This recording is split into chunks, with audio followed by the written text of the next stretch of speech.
राजस्थान का साहित्य। राजस्थान का साहित्य।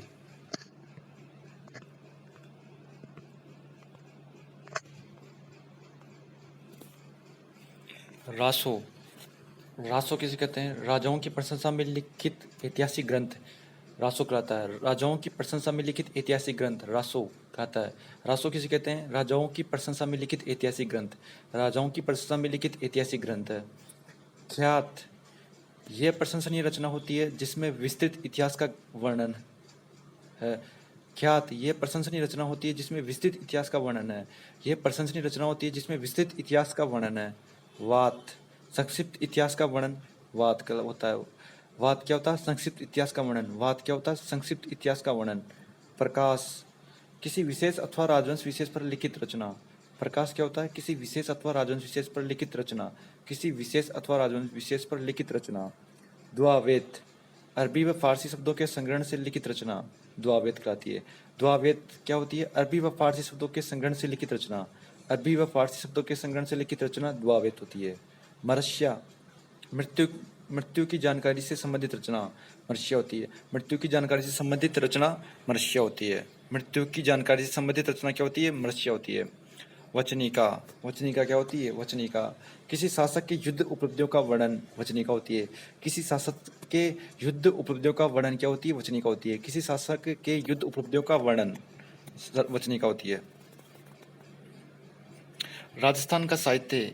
राजस्थान के साहित्य को अपन तीन भागों में बांटते हैं।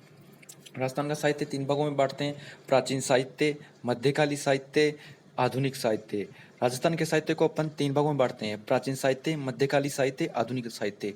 राजस्थान का जो साहित्य है उसको अपन तीन भागों में बांटते हैं: प्राचीन साहित्य, मध्यकालीन साहित्य, आधुनिक साहित्य। प्राचीन साहित्य 13वीं से 16वीं सदी तक का साहित्य है। प्राचीन साहित्य 13वीं से 16वीं सदी तक का साहित्य है और वीरगाथा साहित्य है, वीरगाथाओं का साहित्य है, वीरगाथा काल है। प्राचीन साहित्य 13वीं से 16वीं सदी तक का साहित्य है, वीरगाथाओं का साहित्य है, वीरगाथा काल है। मध्यकालीन साहित्य 16वीं से 18वीं सदी तक का साहित्य है। मध्यकालीन साहित्य 16वीं से 18वीं सदी तक का साहित्य है, साहित्यकारों का काल है, साहित्यकारों का काल है। मध्यकालीन साहित्य 16वीं से 18वीं सदी तक का साहित्य है, साहित्यकारों का काल है। आधुनिक साहित्य 18वीं सदी से वर्तमान तक का साहित्य है। आधुनिक साहित्य 18वीं सदी से वर्तमान तक का साहित्य है, इतिहासकारों का काल है, इतिहासकारों का काल है। आधुनिक साहित्य 18वीं सदी से वर्तमान तक का साहित्य इतिहासकारों का काल है। प्राचीन साहित्य या वीरगाथा काल। प्राचीन साहित्य या वीरगाथा काल। राजस्थान भाषा की प्रथम रचना भारतेश्वर बाहुबली है। राजस्थानी भाषा की प्रथम रचना भारतेश्वरी बाहुबली। राजस्थानी भाषा की प्रथम रचना भारतेश्वरी बाहुबली है, भारतेश्वरी बाहुबली है। इसके रचयिता कौन है? ब्रजसेन सूरी। ब्रजसेन सूरी, ब्रजसेन सूरी 12वीं सदी में लिखा था ब्रजसेन सूरी ने। ब्रजसेन सूरी ने 12वीं सदी में लिखा था भारतेश्वर बाहुबली। राजस्थानी भाषा की प्रथम रचना है भारतेश्वर बाहुबली, ब्रजसेन सूरी ने लिखा था 12वीं सदी में। राजस्थानी भाषा की प्रथम कहानी विश्रांत प्रवास। विश्रांत प्रवास। राजस्थानी भाषा की प्रथम कहानी क्या है? विश्रांत प्रवास। विश्रांत प्रवास शिव चंद्र भारती द्वारा लिखी गई है। शिव चंद्र भारती द्वारा। विश्रांत प्रवास शिव चंद्र भारती द्वारा लिखी गई है। विश्रांत प्रवास शिव चंद्र भारती द्वारा लिखी गई है। राजस्थानी भाषा का प्रथम नाटक केसर विलास। केसर विलास। राजस्थानी भाषा का प्रथम नाटक क्या है? केसर विलास है और शिव चंद्र भारती द्वारा लिखी गया है। शिव चंद्र भारती द्वारा लिखा गया है। केसर विलास किसके द्वारा लिखा गया है? शिव चंद्र भारती द्वारा। राजस्थानी भाषा का प्रथम उपन्यास क्या है? राजस्थानी भाषा का प्रथम उपन्यास कनक सुंदरी। कनक सुंदरी। राजस्थानी भाषा का प्रथम उपन्यास कनक सुंदरी है। यह शिव चंद्र भारती द्वारा लिखा गया है। यह भी शिव चंद्र भारती द्वारा लिखा गया है। राजस्थानी भाषा का प्रथम उपन्यास शिव कनक सुंदरी, यह किसके द्वारा लिखा गया है? शिव चंद्र भारती के द्वारा। राजस्थानी भाषा का प्रथम 12मासा ग्रंथ नेमिनाथ 12मासा है। राजस्थानी भाषा का प्रथम 12मासा ग्रंथ नेमिनाथ 12मासा है। नेमिनाथ 12मासा ये पालहण द्वारा लिखा गया है। नेमिनाथ 12मासा पालहण द्वारा लिखा गया है। किसके द्वारा लिखा गया? पालहण के द्वारा। आधुनिक राजस्थान की काव्य कृति बादली है। आधुनिक राजस्थान की काव्य कृति क्या है? बादली। आधुनिक राजस्थान की काव्य कृति क्या है? बादली। ये चंद्रसिंह बिरखाली के द्वारा की गई है। बादली किसके द्वारा लिखी गई है? चंद्रसिंह बिरखाली के द्वारा। आधुनिक राजस्थान की काव्य कृति बादली है। ये चंद्रसिंह बिरखाली के द्वारा लिखी गई है। किसके द्वारा? चंद्रसिंह बिरखाली के द्वारा। पृथ्वीराज रासो। पृथ्वीराज रासो रचिता कौन है? चंद्रबरदाई। पृथ्वीराज रासो के रचिता कौन है? चंद्रबरदाई। चंद्रबरदाई। पृथ्वीराज रासो के रचिता चंद्रबरदाई है। यह ग्रंथ 69 सर्गों या अध्यायों में है। पृथ्वीराज रासो 69 सर्गों या अध्यायों में। पृथ्वीराज रासो 69 सर्गों या अध्यायों में। 69 सर्गों या अध्यायों में। श्रृंगार रस और वीरस में है। पृथ्वीराज रासो श्रृंगार रस और वीरस में है। श्रृंगार रस डिंगल और वीरस पिंगल, वह डिंगल और पिंगल दोनों में है। पृथ्वीराज रासो श्रृंगार रस और वीरस दोनों में है। डिंगल व पिंगल साहित्य का मिश्रित ग्रंथ है। डिंगल व पिंगल साहित्य का मिश्रित ग्रंथ है। पृथ्वीराज रासो क्या है? डिंगल व पिंगल साहित्य का मिश्रित ग्रंथ है। 12वीं सदी में लिखित ग्रंथ है। पृथ्वीराज रासो कब लिखा गया था? 12वीं सदी में लिखित ग्रंथ है। पृथ्वीराज रासो 12वीं सदी में लिखित ग्रंथ है। 12वीं सदी में लिखित है। वर्तमान में उदयपुर पुस्तकालय में संग्रहित है। वर्तमान में कहाँ पर है ये? उदयपुर पुस्तकालय में संग्रहित है। पृथ्वीराज रासो वर्तमान में उदयपुर संग्रहालय में संग्रहित है। पृथ्वीराज रासो के कितने भाग है? 18 भाग है। पृथ्वीराज रासो के 18 भाग है। पृथ्वीराज रासो के कितने भाग है? 18 भाग है। पृथ्वीराज रासो के कितने भाग है? 18 भाग है। 8 भाग तो चंद्रबरदाई ने लिखे थे। पृथ्वीराज रासो के 8 भाग तो चंद्रबरदाई ने लिखे थे और 6 भाग राजाबाई ने लिखे थे। राजाबाई ने लिखे थे जो कि चंद्रबरदाई की पुत्री थी। और 4 भाग जलहन ने लिखे थे, पुत्र जो कि पुत्र था। 8 भाग तो चंद्रबरदाई ने लिखे थे। पृथ्वीराज रासो के 8 भाग, कुल 18 भाग हैं पृथ्वीराज रासो में, जिसके 8 भाग तो चंद्रबरदाई ने खुद ने लिखे थे और 6 भाग उसकी पुत्री राजाबाई ने लिखे थे। 6 भाग पुत्री राजाबाई ने लिखे थे और 4 भाग पुत्र जलहन ने लिखे थे। इस ग्रंथ की रचना पूर्ण की थी जलहन ने। चंद्रबरदाई के अन्य नाम क्या है? बलिद और पृथ्वीबट है। चंद्रबरदाई का अन्य नाम है बलिद और पृथ्वीबट। चंद्रबरदाई को अन्य नाम से क्या कहते हैं? बलिद और पृथ्वीबट। बलिद और पृथ्वीबट। इस ग्रंथ में पृथ्वीराज तृतीय के इतिहास का वर्णन है। पृथ्वीराज रासो में किसका वर्णन है? पृथ्वीराज तृतीय का। पृथ्वीराज तृतीय के इतिहास का वर्णन है। पृथ्वीराज रासो में पृथ्वीराज तृतीय के इतिहास का वर्णन है। इस ग्रंथ के अनुसार राजपूत शासकों की उत्पत्ति अग्निकुंड सिद्धांत से हुई है। इस ग्रंथ के अनुसार, पृथ्वीराज रासो के ग्रंथ के अनुसार, राजपूतों और चौहानों की उत्पत्ति किससे हुई है? अग्निकुंड से हुई है। राजपूत और चौहानों की उत्पत्ति अग्निकुंड से हुई है। पृथ्वीराज विजय। पृथ्वीराज विजय विजय इसका रचयिता कौन है? जयनायक भट्ट या जयानक? जयनायक भट्ट या जयानक? पृथ्वीराज विजय का रचयिता कौन है? जयनायक भट्ट या जयानक?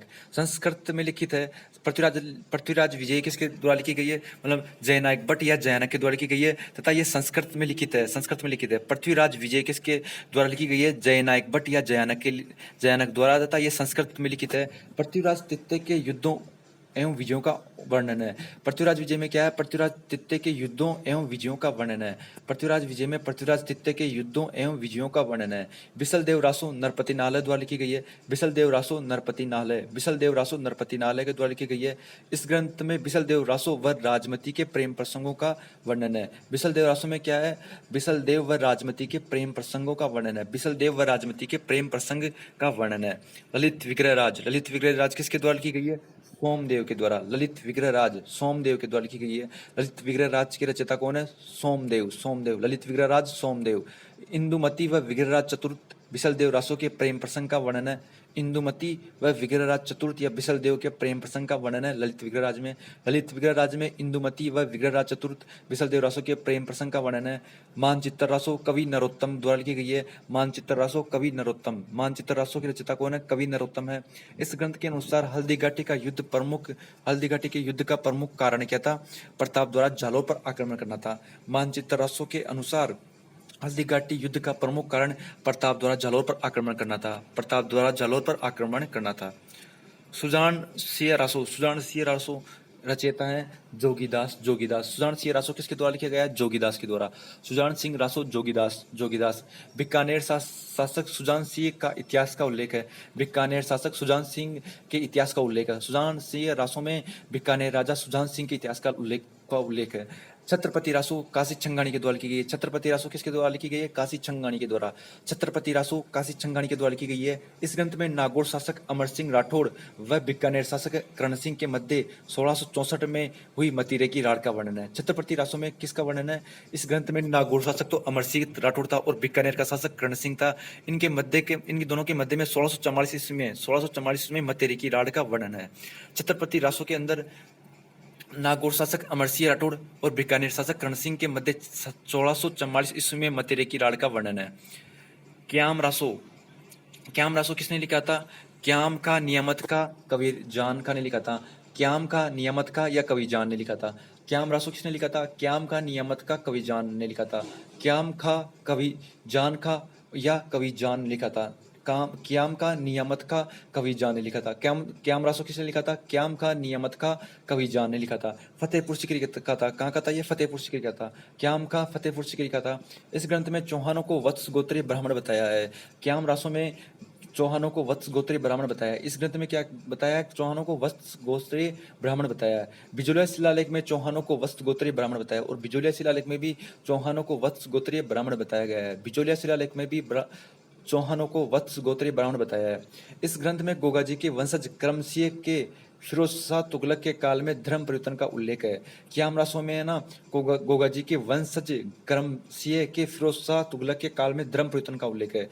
क्याम रासो ग्रंथ में गोगाजी के वंशज करम सिंह के फिरोज शाह तुगलक के काल में धर्म परिवर्तन का उल्लेख है। खुमान रासो, खुमान रासो का रचयिता कौन है? दलपत विजय। खुमान रासो का रचयिता दलपत विजय, दलपत विजय। खुमान रासो दलपत विजय। इस ग्रंथ में बप्पा राव से लगाकर राजसिंह तक का इतिहास वर्णित है। खुमान रासो में बप्पा राव से लेकर राजसिंह तक का इतिहास का वर्णित है। खुमान रासो दलपत विजय के द्वारा लिखी गई है तथा इसके अंदर क्या है? बप्पा राव से लेकर राजसिंह तक का इतिहास वर्णित है। चित्तौड़गढ़ दुर्ग पर प्रथम विदेश आक्रमण मामू का होता। चित्तौड़गढ़ दुर्ग पर प्रथम विदेशी आक्रमण किसका होता? मामू का होता। चित्तौड़गढ़ दुर्ग पर प्रथम विदेशी आक्रमण किसका होता? मामू का। विजयपाल रासो किसने लिखी थी? नलसिंह ने, नलसिंह ने। विजयपाल रासो नलसिंह ने, नलसिंह ने। इस ग्रंथ में करौली शासक विजयपाल सिंह का वर्णन है। इस ग्रंथ में करौली शासक विजयपाल सिंह का इतिहास वर्णित है। विजयपाल रासो में करौली शासक विजयपाल सिंह का इतिहास वर्णित है। प्रताप रासो जाचक जीवन ने लिखा था। प्रताप रासो किसने लिखा था? जाचक जीवन ने। प्रताप रासो जाचक जीवन ने लिखा था। अलवर शासक प्रताप सिंह का इतिहास का वर्णन है। प्रताप रासो में अलवर शासक प्रताप सिंह का इतिहास वर्णित है। प्रताप रासो में अलवर शासक प्रताप सिंह का इतिहास वर्णित है। रणरासो दयालदास ने लिखा था। रणरासो की रचयिता दयालदास, रणरासो दयालदास, रणरासो दयालदास, दयालदास। कर्णसिंह का इतिहास वर्णित है। रणरासो में कर्णसिंह का इतिहास वर्णित है। रणरासो में कर्णसिंह का इतिहास वर्णित है। रणरासो में कर्णसिंह का इतिहास वर्णित है। हमीर रासो, हमीर रासो जोधराज 18वीं सदी में और सारंगधर 13वीं सदी में। हमीर रासो किसने लिखा था? जोधराज ने लिखा था 18वीं सदी में और सारंगधर ने लिखा था 13वीं सदी में। हमीर रासो के रचयिता कौन है? जोधराज और सारंगधर, जोधराज और सारंगधर। हमीर रासो की रचयिता जोधराज और सारंगधर। जोधराज ने तो 18वीं सदी में लिखा था और सारंगधर ने 13वीं सदी में लिखा था। हमीर रासो संस्कृत भाषा में लिखित है। हमीर रासो किस में लिखित है? संस्कृत भाषा में लिखित है। हमीर रासो संस्कृत भाषा में लिखित है। हमीर रासो संस्कृत भाषा में लिखित है। रणथंभौर के चौहान शासक हमीर देव के इतिहास का वर्णन है। रणथंभौर के चौहान शासक हमीर देव के इतिहास का वर्णन है। हमीर रासो में रणथंभौर शासक हमीर देव के इतिहास का वर्णन है। संगत रासो गिरधर आसिया ने लिखी थी। संगत रासो किसने लिखी थी? गिरधर आसिया ने। संगत रासो गिरधर आसिया ने लिखी थी। मेवाड़ इतिहास से संबंधित है। संगत रासो मेवाड़ इतिहास से संबंधित है। संगत रासो गिरधर आसिया ने लिखी थी। मेवाड़ के इतिहास से संबंधित है। राजसीय का मुख्यतः इतिहास वर्णित है। संगत रासो में राजसीय का मुख्यतः इतिहास वर्णित है। संगत रासो में राजसीय का मुख्यतः इतिहास वर्णित है। डिंगल भाषा में लिखित है। संगत रासो किस भाषा में? डिंगल भाषा में। संगीत रासो डिंगल भाषा में लिखित है। लक्ष्मणगढ़ रासो कुशाल ने लिखी थी। लक्ष्मणगढ़ रासो कुशाल ने लिखी थी। किसने लिखी थी? कुशाल ने। लक्ष्मणगढ़ रासो कुशाल ने लिखी थी। इस ग्रंथ में अलवर शासक एवं मुगल बादशाह आलमदित्य के मध्य युद्ध का वर्णन है। लक्ष्मणगढ़ रासो में अलवर शासक एवं मुगल बादशाह आलमदित्य, मुगल बादशाह कौन था? आलमदित्य था, उनके मध्य युद्ध का वर्णन है। लक्ष्मणगढ़ रासो में अलवर शासक एवं मुगल बादशाह आलमदित्य के मध्य युद्ध का वर्णन है। शत्रुसाल रासो डूंगर सिंह ने लिखा था। शत्रुसाल रासो किसने लिखा था? डूंगर सिंह ने लिखा था। डूंगर सिंह ने लिखा था। शत्रुसाल रासो डूंगर सिंह ने लिखा था। इस ग्रंथ में बूंदी शासक शत्रुसाल का इतिहास का वर्णन है। बूंदी शासक शत्रुसाल का इतिहास का वर्णन है। शत्रुसाल रासो में बूंदी शासक शत्रुसाल का इतिहास का वर्णन है। विनय रासो कवि महेश दास द्वारा। विनय रासो किसके द्वारा लिखा गया है? कवि महेश दास द्वारा। विनय रासो कवि महेश दास द्वारा। इस ग्रंथ में अलवर शासक अर्जुन गौड़ की वीरता का वर्णन है। इस ग्रंथ में अलवर शासक अर्जुन गौड़ की वीरता का वर्णन है। विनय रासो कवि महेश द्वारा लिखा गया था। कवि महेश दास द्वारा। इस ग्रंथ में अलवर शासक अर्जुन गौड़ की वीरता का वर्णन है। अलवर शासक अर्जुन गौड़ की वीरता का वर्णन है। जवान रासो सीताराम रत्नों के द्वारा लिखी गई है। जवान रासो सीताराम रत्नों के द्वारा। जवान रासो सीताराम रत्नों के द्वारा। इस ग्रंथ में बोराज के खंगारोत एवं मराठाओं के मध्य 18वीं सदी के युद्ध का वर्णन है। जवान रासो में बोराज के खंगारोत एवं मराठाओं के मध्य 18वीं सदी में जो युद्ध हुआ था उसका वर्णन है। जवान रासो में 18 सदी में हुआ युद्ध बोराज के खंगारोत और मराठाओं के मध्य हुआ था, उनका वर्णन है। बोराज के खंगारोत एवं मराठाओं के मध्य 18वीं सदी के युद्ध का वर्णन है। रतन रासो कुंभकर्ण ने लिखा था। रतन रासो की रचयिता कौन है? कुंभकर्ण। रतन रासो कुंभकर्ण, कुंभकर्ण। जोधपुर व जालोर के राठौड़ों का वर्णन है। रतन रासो में जोधपुर व जालोर के राठौड़ों का वर्णन है। रतन रासो में जोधपुर व जालोर के राठौड़ों का वर्णन है। अचलदासरी वचनिका, अचलदासरी वचनिका, अचलदासरी वचनिका शिवदास गार्डन ने लिखी थी। अचलदासरी वचनिका शिवदास गार्डन ने लिखी थी। अचलदासरी वचनिका शिवदास गार्डन, शिवदास गार्डन, गार्डन। इस ग्रंथ में होशंगाबाद एवं गागरोन शासक अचलदास खिची के मध्य युद्ध का वर्णन है। अचलदासरी वचनिका में होशंग शाह एवं गागरोन शासक अचलदास खिची के मध्य युद्ध का वर्णन है। अचलदासरी वचनिका शिवदास गार्डन के द्वारा लिखी गई है। इस ग्रंथ में होशंग शाह एवं गागरोन शासक अचलदास खिची के मध्य युद्ध का वर्णन है। होशंग शाह और गागरोन शासक अचलदास खिची के मध्य युद्ध का वर्णन है। ढोला मारूरा दोहा कवि कल्लोल के द्वारा लिखा गया है। ढोला मारूरा दोहा कवि कल्लोल, कवि कल्लोल। ढोला मारूरा दोहा कवि कल्लोल के द्वारा लिखा गया है। डिंगल साहित्य का पहला काव्य ग्रंथ है।